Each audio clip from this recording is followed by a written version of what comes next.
Alors, on poursuit cette journée, heureux d'être ensemble. Enfin, moi, je suis heureux d'être avec vous. Parce que je vous le dis franchement, si j'étais pas heureux, je serais pas là.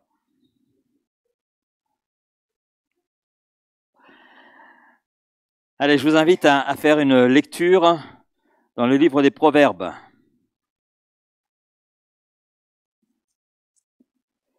Le livre des Proverbes, chapitre 27, Proverbe 27, verset 24.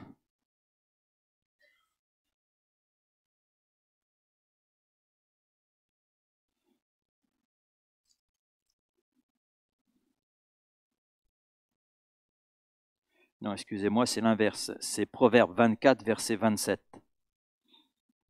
Oh, bah, vous l'avez sous les yeux. Soigne tes affaires au dehors.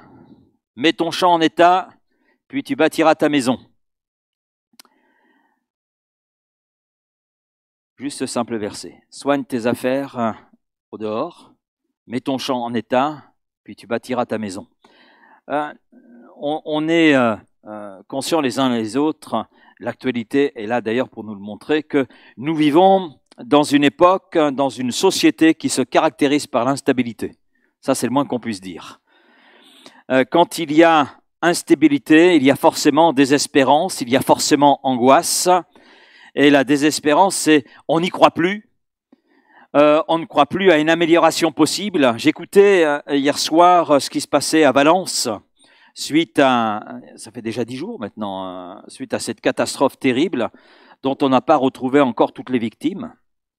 Et ça se chiffre aujourd'hui en plusieurs centaines.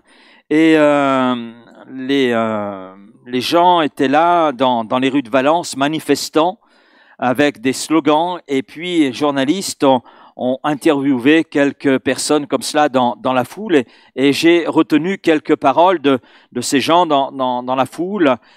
Ils disaient, mais on n'y croit plus. On n'y croit plus.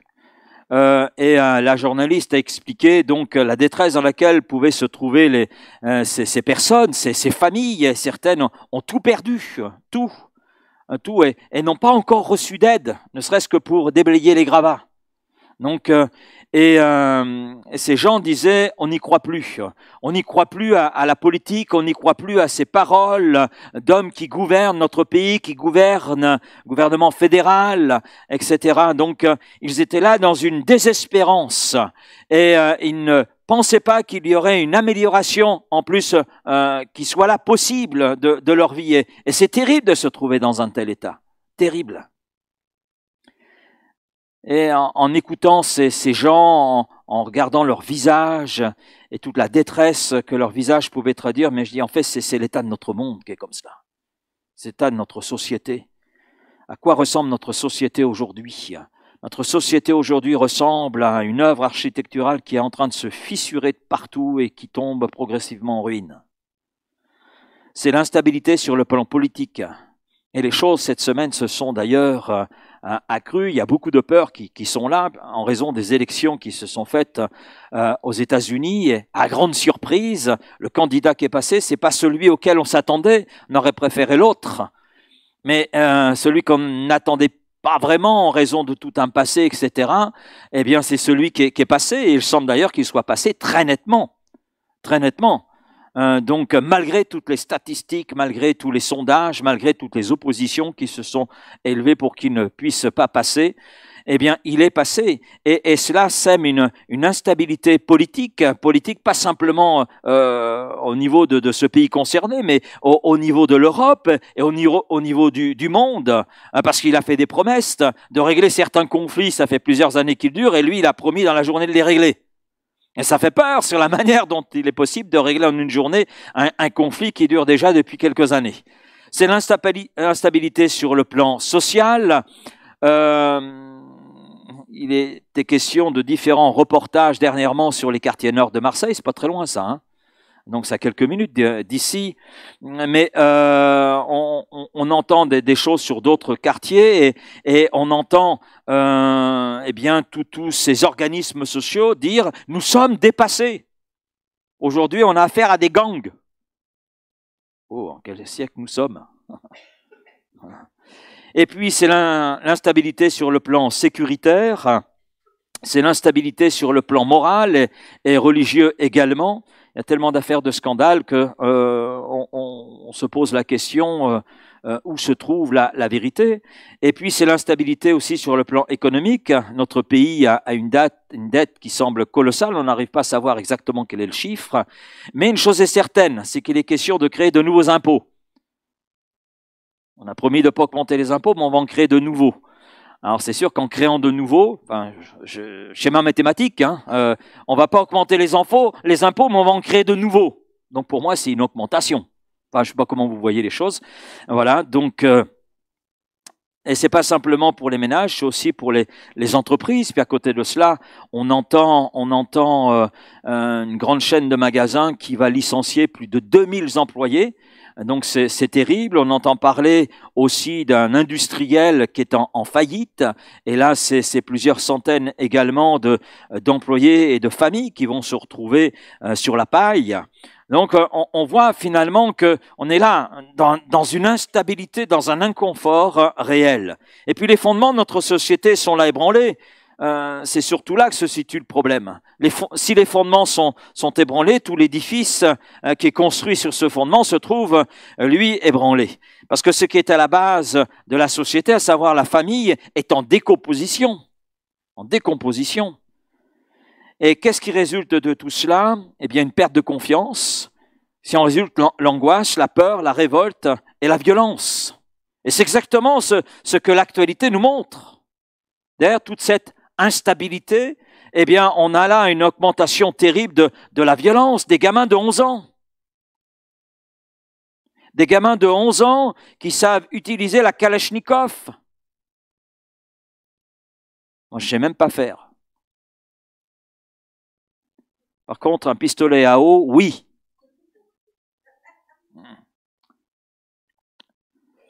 Mais c'est terrible, 11 ans. Mais c'est pas dans un autre pays que le nôtre, hein, c'est en France. C'est en France. Alors la question, devant cette instabilité qui se généralise, la question c'est où trouver la stabilité dans ce monde instable? Je dirais premièrement que la stabilité, c'est savoir à qui nous appartenons.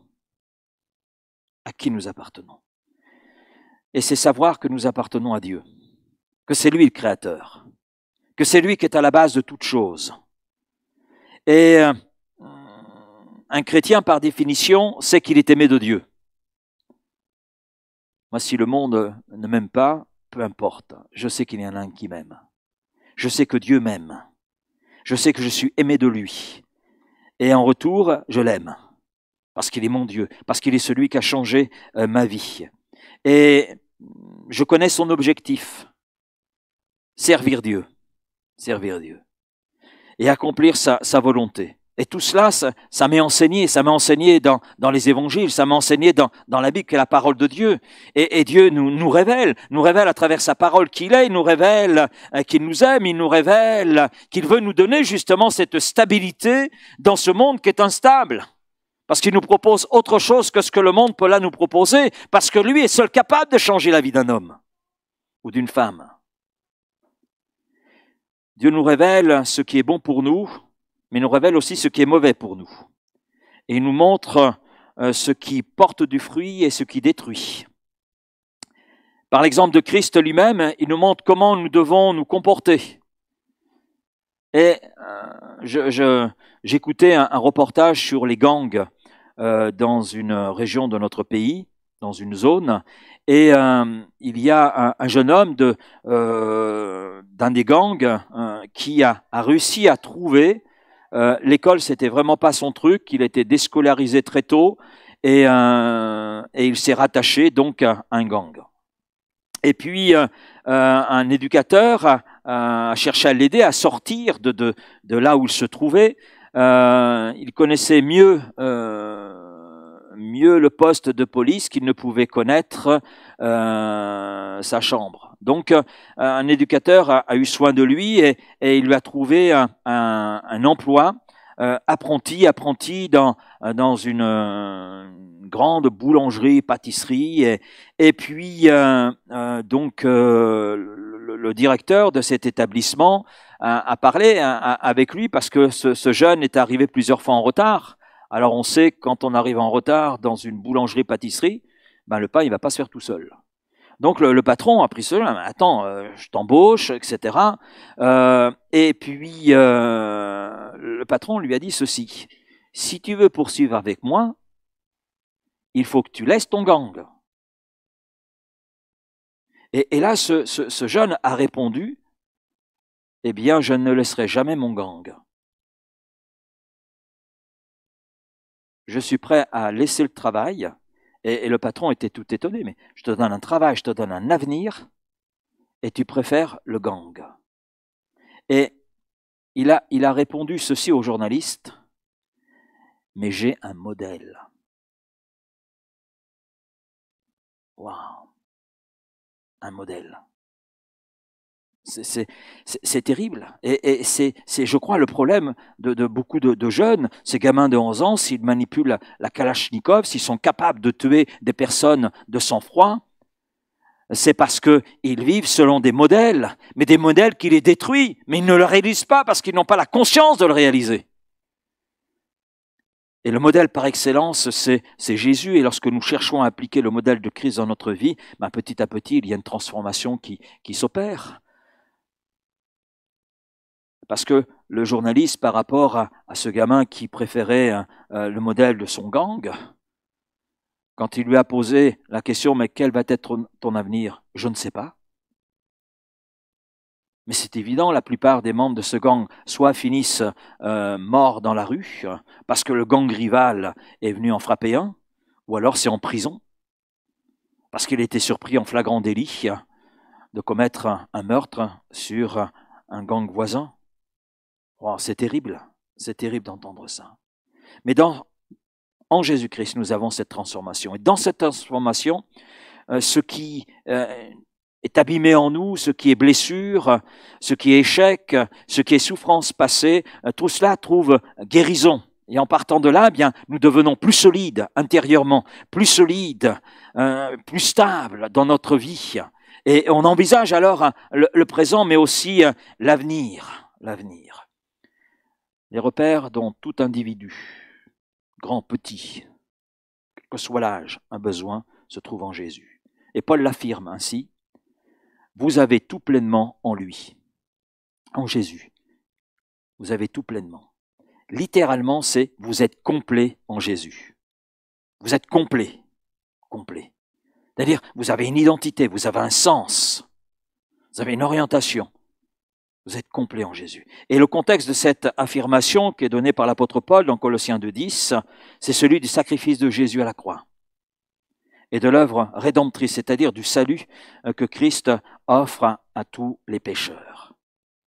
Et Paul a compris où se trouvait la stabilité. Elle est là en Jésus-Christ, dans ce modèle qui nous est là donné par Jésus-Christ, dans ce que nous offre Jésus-Christ. Ce que Paul avait compris, eh bien, il l'a enseigné sous l'inspiration du Saint-Esprit. Et il a pu le faire parce qu'il a découvert qui était Jésus. Il a découvert la valeur, non seulement de la personne de Jésus, mais il a découvert aussi la valeur du sacrifice de Jésus pour sa propre vie. Et il a découvert que toute cette instabilité qui était là en lui, qui a fait de lui un persécuteur de l'Église, il a réalisé que toute cette fausse route dans laquelle il se trouvait, dans cette autodestruction et destruction de l'autre dans laquelle il se trouvait, eh bien, il a découvert en Jésus-Christ une solidité intérieure, il a découvert une guérison, il a découvert une transformation, il a découvert la vérité, et en Jésus, il a découvert un modèle.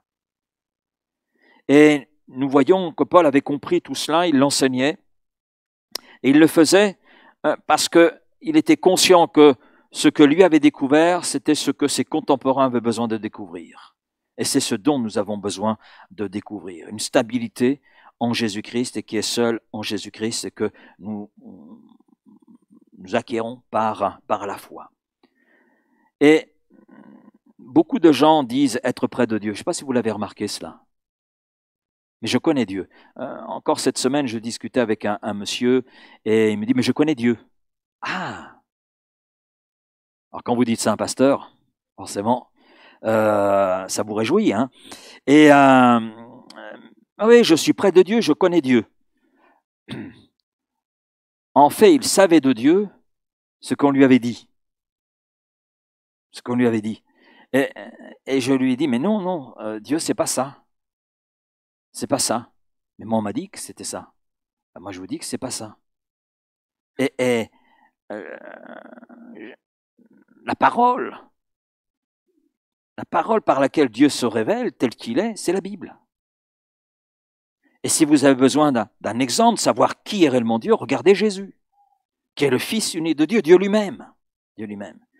Et je me suis aperçu que beaucoup finalement d'hommes et de femmes étaient comme cet homme que j'ai pu rencontrer qui disait être près de Dieu et connaître Dieu. Oui, c'est la situation de beaucoup d'hommes et de femmes dans notre pays. C'est ce que pense le catholique, comme le musulman. Mais en réalité, ce qu'ils savent sur Dieu n'est pas le résultat d'une relation, c'est le résultat d'un appris, d'un discours, de légende et de tradition. C'est pas la même chose. Et Paul, lui, parle, je suis près de Dieu, je connais Dieu, parce qu'il est là dans une relation avec Dieu. Et il veut que ses lecteurs, et il veut que nous, aujourd'hui, nous puissions entrer dans cette relation avec Dieu. Une relation qui aboutit à une transformation, qui aboutit à une espérance et à un sens. Oui. Et l'apôtre Paul, à la fin de sa vie, pourra dire ceci, et des paroles magnifiques, car pour moi je sers de libation, j'arrive à la fin et je vais être lapidé, et le moment de mon départ approche, mais j'ai combattu le bon combat, j'ai achevé la course, j'ai gardé la foi. Désormais la couronne de justice m'est réservée, le Seigneur le juste juge, me la donnera en ce jour-là, et non seulement à moi, mais encore à tous ceux qui auront aimé son avènement, tous ceux qui auront marché sur le modèle de Christ et selon Christ. J'en arrive à cette question, comment avoir et grandir dans cette stabilité? Et c'est là que j'en viens à ce verset que nous avons lu en introduction. Soigne tes affaires au dehors. Mets ton champ en état, puis tu bâtiras ta maison. Ce verset nous présente trois parties. Il y a trois parties très, très distinctes d'ailleurs. La première partie, c'est soigne tes affaires au dehors. Qu'est-ce que ça veut dire? Bien, ça veut dire, vous l'avez sous les yeux, soigner nos affaires au dehors, c'est-à-dire les relations que nous entretenons avec notre entourage. C'est ça, en fait.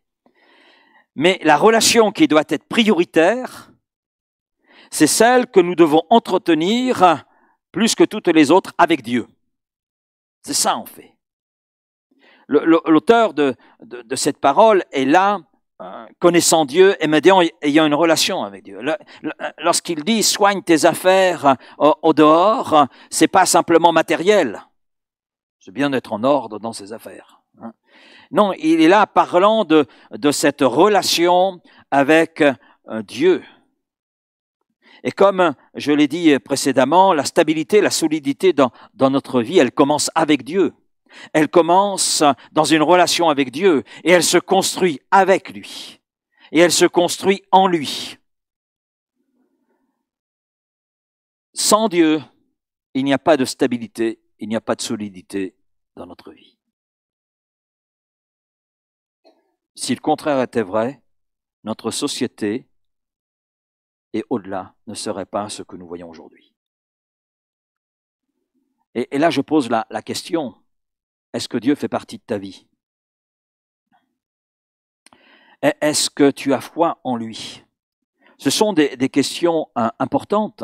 Et puis je dirais que même si nous avons une relation avec Dieu, nous devons de temps en temps nous reposer la question.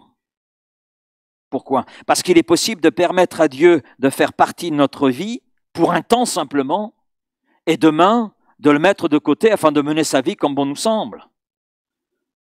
Et beaucoup, malheureusement, et trop, ont agi de la sorte et agissent de la sorte. La raison essentielle pour laquelle notre société est en décomposition et que nos hommes politiques et les acteurs économiques et sociaux sont en échec, c'est que Dieu ne fait plus partie de la vie de l'individu, ne fait plus partie de la société. Les références à Dieu sont devenues inacceptables. Vous l'avez peut-être remarqué, mais si vous ne l'avez pas remarqué, vous allez le remarquer.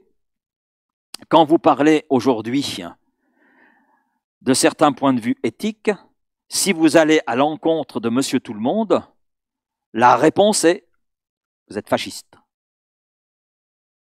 Vous croyez en la Bible, vous croyez en Jésus-Christ, eh bien on devient des fascistes, des gens d'extrême. On en est arrivé là aujourd'hui. Et c'est terrible d'entendre cela. Mais quand on regarde un petit peu les choses, la laïcité avec laquelle on nous martèle n'a d'autre objectif que d'éliminer finalement toute trace de Dieu, toute trace chrétienne dans notre société. Mais plus on s'évertue à enlever une trace de Dieu, plus ça se dégrade. Ça, c'est l'autre réalité qu'on ne veut pas admettre. Et ce comportement a un nom dans la Bible. C'est l'incrédulité. Et c'est une forme, une démonstration du péché dont le cœur de l'homme est prisonnier. Parce que le péché, avant d'être des actes, c'est laisser Dieu sur le côté de sa vie. Et vouloir vivre sa vie selon ses critères à soi. Mais il y a un salaire, c'est la mort éternelle. C'est la mort éternelle. Parce que la vie, elle est en Dieu et en Dieu seul. En Dieu en Dieu seul. Et c'est pour rétablir cette relation avec nous que Dieu a donné son Fils Jésus-Christ. C'est offert sur la croix, Fils unique de Dieu, pour effacer notre péché, pour nous permettre de nous approcher du Père. Et je dirais que la croix est à la fois le lieu de calvaire de Christ, là où il donne sa vie, mais c'est aussi le lieu de notre salut. Lorsque nous regardons à la croix, ce n'est pas une défaite, c'est une victoire. C'est une victoire, la victoire de Jésus sur la puissance du péché. Cette victoire nous ouvre les portes de la présence de Dieu et nous permet de revenir à Dieu, de voir notre vie être là changée, transformée et d'entrer tout à nouveau dans les plans de Dieu, dans la volonté de Dieu et d'entrer dans cet héritage qu'est la vie éternelle. Ainsi, une vie stable commence avant tout avec une vie qui est réconciliée avec le Créateur, réconciliée avec Dieu en et par Jésus-Christ. La deuxième partie du verset est « Mets ton chant en état ». Mets ton chant en état. Le chant, c'est l'image de notre cœur. On a souvent cette image d'ailleurs dans l'Ancien comme dans le Nouveau Testament. Le péché a fait que ce chant qu'est notre cœur se trouve ensemencé par toutes sortes de mauvaises herbes. Il y a aussi des cailloux de différentes tailles. Et c'est quelquefois lourd à porter. Ben oui. Et d'ailleurs, Jésus nous donne une description de notre chant. Dans Matthieu 15, verset 18, « Mais ce qui sort de la bouche vient du cœur, et c'est ce qui souille l'homme. Car c'est du cœur que viennent les mauvaises pensées, les meurtres, les adultères, les impudicités, les vols, les faux témoignages et calomnies. Voilà les choses qui souillent l'homme. » Entre guillemets, il y en a encore d'autres, ça va plus loin. Oui, parce que le péché porte en lui-même son autodestruction. Et en Jésus-Christ, nous vivons une métamorphose. Parce que ce chant qu'est notre cœur, Dieu le change, le transforme. Ézéchiel, chapitre 36, verset 26, « Je vous donnerai un cœur nouveau. » Amen. Il y a des transplantations cardiaques qui sont indispensables. Et je mettrai en vous un esprit nouveau. J'ôterai de votre corps le cœur de pierre, cœur dur incrédule, et je vous donnerai un cœur de chair, réceptif à ma parole, à mon amour, à ma volonté. Je mettrai mon esprit en vous, et je ferai en sorte que vous suiviez mes ordonnances et que vous observiez et pratiquiez mes lois. Alors c'est vrai, le prophète Ézéchiel, premièrement, s'adresse à Israël, mais il y a un enseignement spirituel valable pour nous. Et Ézéchiel, quelque part, reprend le même le même processus qui est là décrit dans ce Proverbe 27. Lorsque nous venons à Jésus, tout ce qui est dans notre champ apparaît à la lumière.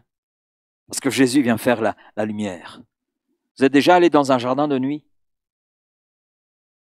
Quand on va dans un jardin de nuit, tout est pareil.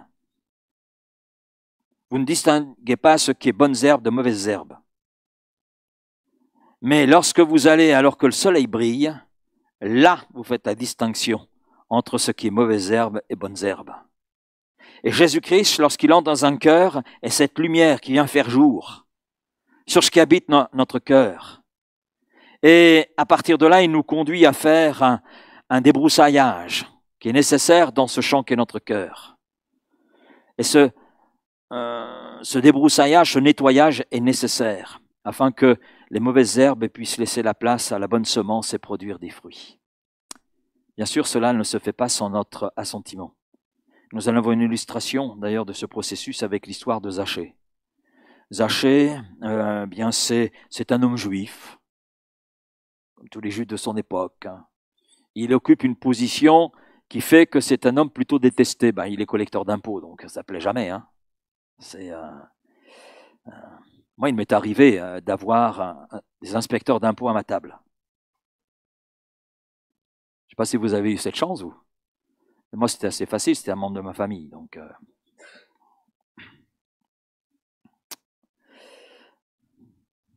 elle venait à ma table en tant que cousine et non pas en tant qu'inspecteur d'impôts. Mais c'était la profession de Zachée. Il travaillait pour le gouvernement romain, donc l'envahisseur. Donc ça ne plaisait pas beaucoup à ceux qui étaient envahis. C'était un homme donc apprécié. Son travail n'était pas apprécié. Sa collaboration avec l'envahisseur, c'est pas apprécié. Donc c'est un homme qui avait tout pour être détesté. Et puis lorsque Jésus vient dans sa ville, alors bien sûr, personne ne lui laisse de place pour qu'il puisse voir Jésus et la foule qui accompagne Jésus. Et le seul moyen qu'il trouve pour pouvoir voir Jésus, c'est de monter dans un arbre. Il attrape une branche, il arrive à se hisser dans un arbre. Et c'est alors que Jésus le remarque.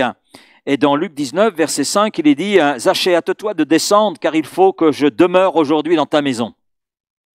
Il faut que je demeure chez toi. » Et c'est avec joie, nous dit le texte, que Zachée a accueilli, a reçu Jésus chez lui. Et c'est pour lui une réconciliation, il reçoit Jésus, mais il y a plus qu'une simple réception de Jésus, c'est toute une réconciliation qui se produit en lui avec Dieu. Ce que Jésus d'ailleurs confirme un petit peu plus en disant « Le salut est entré aujourd'hui dans cette maison. Quelque chose de nouveau est en train de se faire dans le champ, dans le cœur de cet homme. » Ces mauvaises herbes qui étaient là, ces choses qui le détruisaient, en fait place à une bonne semence. Et puis au cours du repas, Zachée dira ceci, prend cette décision « Voici Seigneur, je donne aux pauvres la moitié de mes biens. Et si j'ai fait tort de quelque chose à quelqu'un, je lui rends le quadruple. » Et on voit que l'entrée de Jésus dans sa maison, c'est l'entrée de Jésus dans son cœur.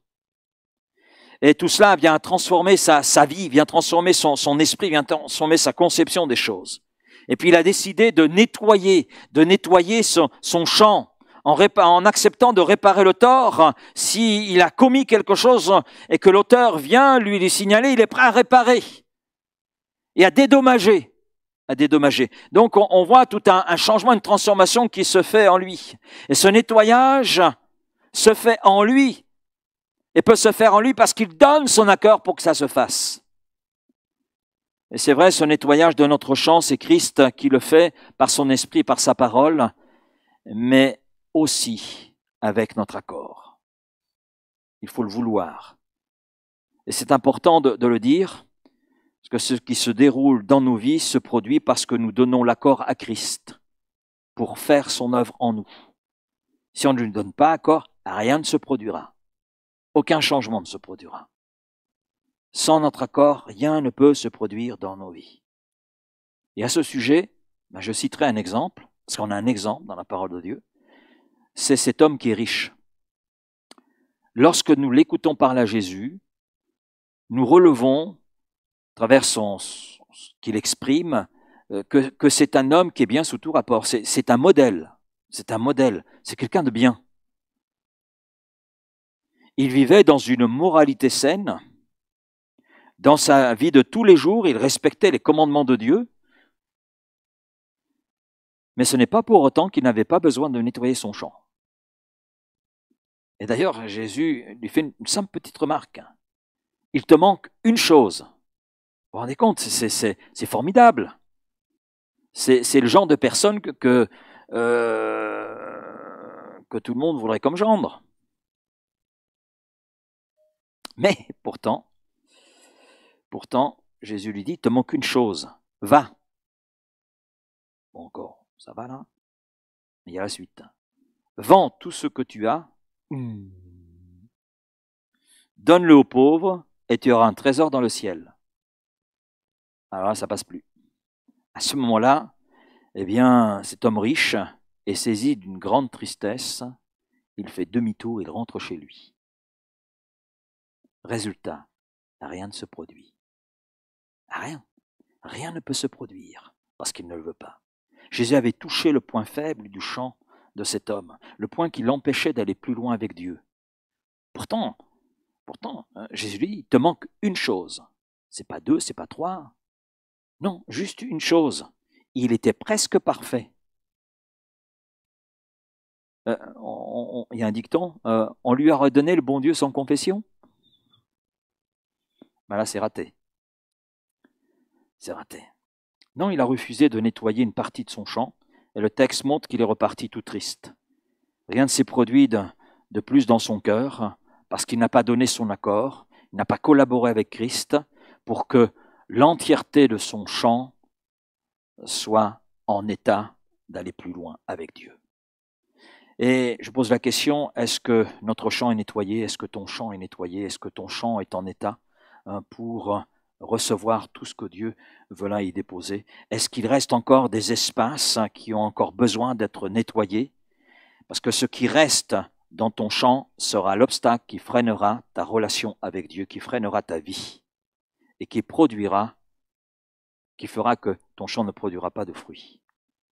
Et je crois que le passage de cet homme riche nous donne l'exemple, c'est vrai, de l'argent, mais ce n'est pas le seul obstacle entre Dieu et nous. Il y en a d'autres, c'est peut-être une passion. Une passion. C'est peut-être un but aussi que nous poursuivons. Et cela pour notre propre satisfaction. Alors que nous savons au fond de nous-mêmes qu'il est contraire à la volonté de Dieu. Ça peut être notre caractère qui peut également être obstacle entre Dieu et nous.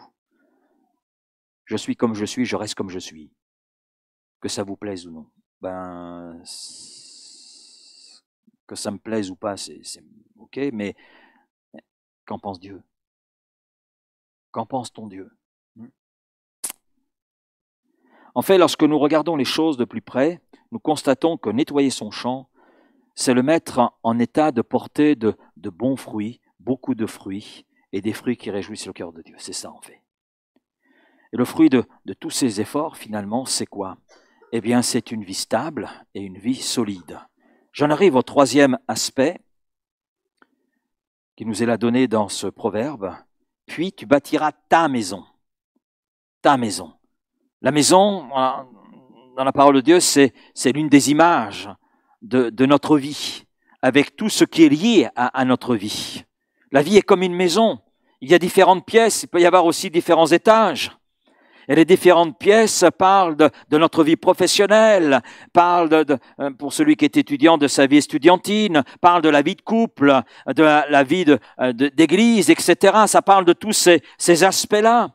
Mais ce qui fait la solidité d'une maison, c'est ce sur quoi elle est construite.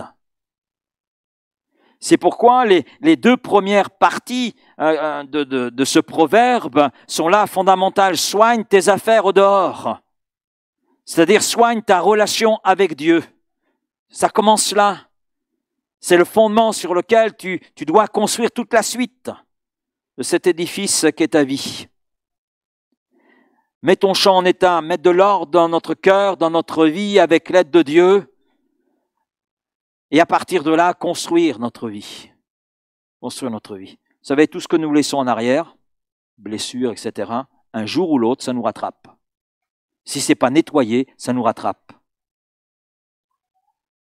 Et ce n'est pas simplement moi qui le dis, c'est la parole de Dieu qui nous le montre. Jacob, il a fui son frère. Mais à un moment donné, il a dû l'affronter.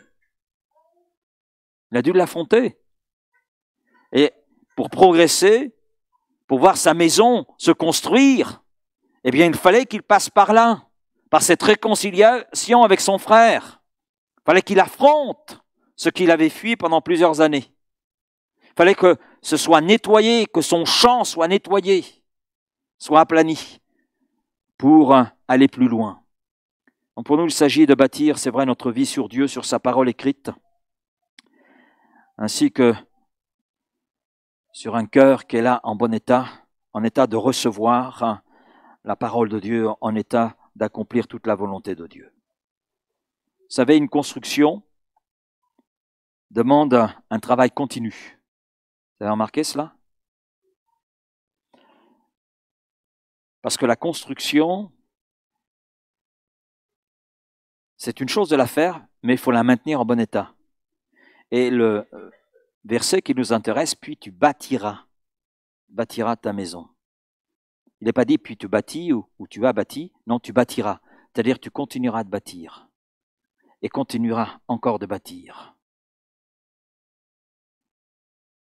Tant que Dieu te préduit, ta maison est à bâtir, ta vie est à bâtir, parce qu'il y a des choses que nous avons encore à découvrir, de la personne de Dieu, de son œuvre dans nos vies. Donc oui, construction qui demande un travail continu, parce que la construction, il faut la maintenir en bon état afin qu'elle ne dépérisse pas. Mais il en est de même dans nos vies. La connaissance de Dieu passe par sa parole, écrite par la parole qu'est la Bible, parce que Dieu, par sa parole, nous invite à vivre et à mettre en pratique ses enseignements au quotidien. Ce n'est pas une fois et ça y est, tout est acquis, non, c'est au quotidien. Afin de devenir des hommes et des femmes stables, solides, d'avoir une vie solide. D'avoir une vie solide dans un monde instable. Oui, là, c'est ma conclusion. La stabilité, la solidité, c'est en Dieu et uniquement en Dieu. Amen. Seigneur, merci pour ta parole. Merci pour ce qu'elle nous enseigne. Et je te prie pour celui qui est dans une vie instable, parce que son cœur est instable, parce qu'il y a des choses, Seigneur, à régler dans son cœur, parce qu'il y a des choses à mettre en ordre dans son cœur, dans sa vie. Et ces choses ne peuvent être mises en ordre qu'avec toi, qu'en entrant dans une relation intime avec toi. Mais il y a peut-être aussi un frère et une sœur qui stagnent dans sa vie. C'est le statu quo.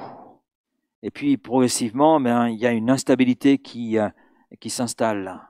Seigneur, peut-être que ce frère, cette sœur a besoin d'une vérification de l'état de son champ, l'état de son cœur, de procéder à un petit nettoyage. Parce qu'il y a des choses qui, avec le temps, eh bien, sont venues dans ce champ et ont commencé à pousser. Et elles n'ont pas lieu d'être dans ce champ, elles deviennent obstacles. Père, je te prie vraiment d'être à l'œuvre cet après-midi, dans nos cœurs, là où c'est nécessaire. Oui, Seigneur, afin que ceux qui peut-être ont peur dans ce monde instable, eh bien qu'ils puissent placer leur confiance en toi et découvrir dans ce chemin avec toi, dans cette relation avec toi, cette stabilité, cette solidité, malgré toute l'instabilité ambiante. Et je te prie pour ce frère, cette sœur qui peut-être, eh bien, est là quelque peu chancelant, sa maison chancelle.